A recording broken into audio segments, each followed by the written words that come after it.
Бәріңе сәлем, сендермен бірге Дайреп. Бүгін бізде қызықты видео болады.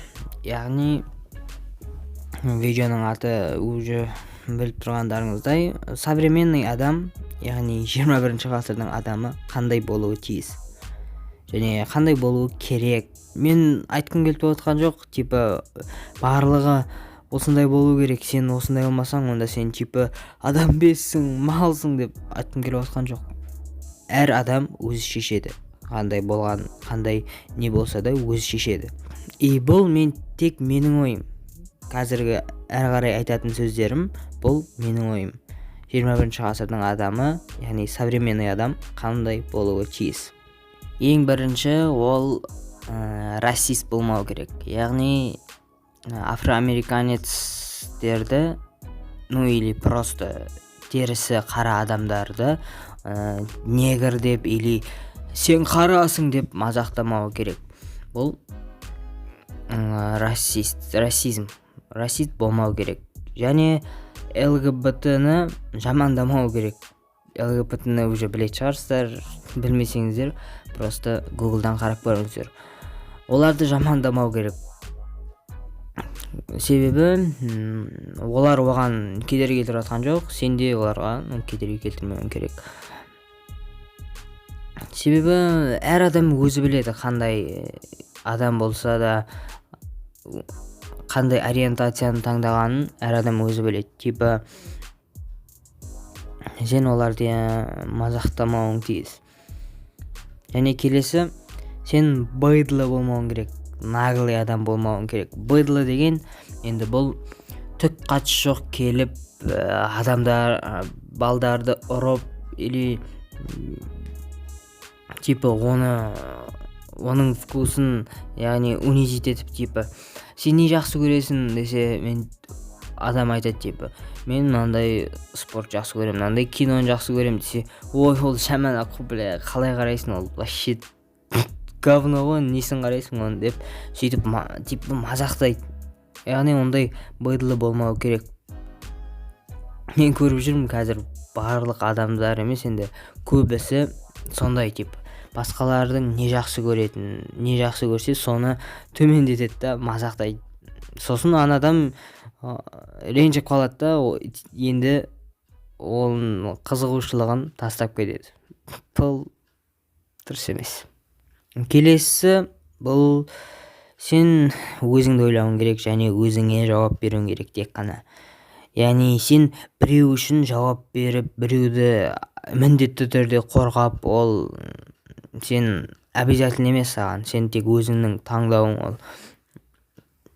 Сондықтан сен ойлама, мен қазір мынаны қорғап қалсам, ол маған, мен оның көзіне жақсы көрінем, мен герой болып көрінем деп ойлайсың. Бірақ одан кейін саған бумеранг болып жаман нәрсе келуі мүмкін.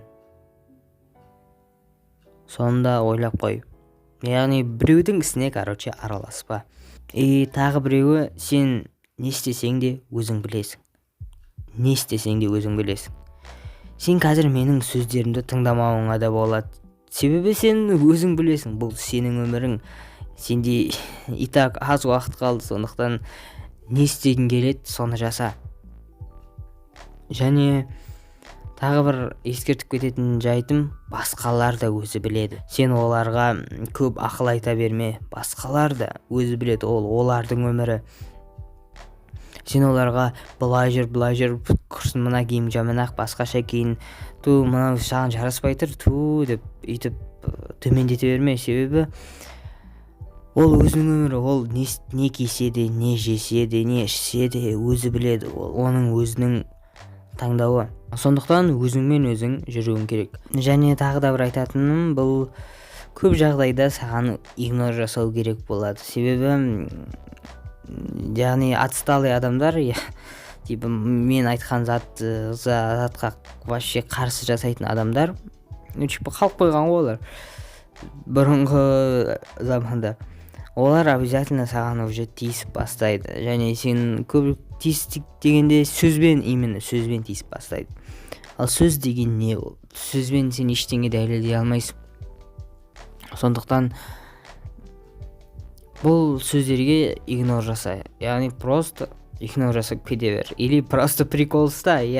Прикол ұстау бұл өте күшті жауап. Сонымен осындай видео болды, и современный адам болыңыздар, быдлы болмаңыздар, бұл самое главное. Қалада көп адамдар енді осындай принциппен өмір сүреді. Ал мен ауылда да қалада да тұрып көрдім.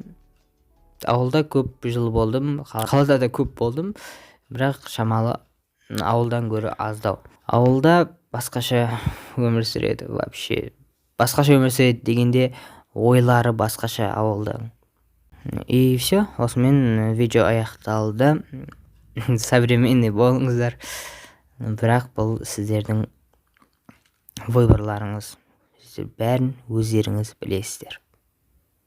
Менің басқа да видеоларымды қара, осы видеоға ұқсайтын оң жақ төбеде шығады, и каналға жазылуды ұмытпа. Сау бол.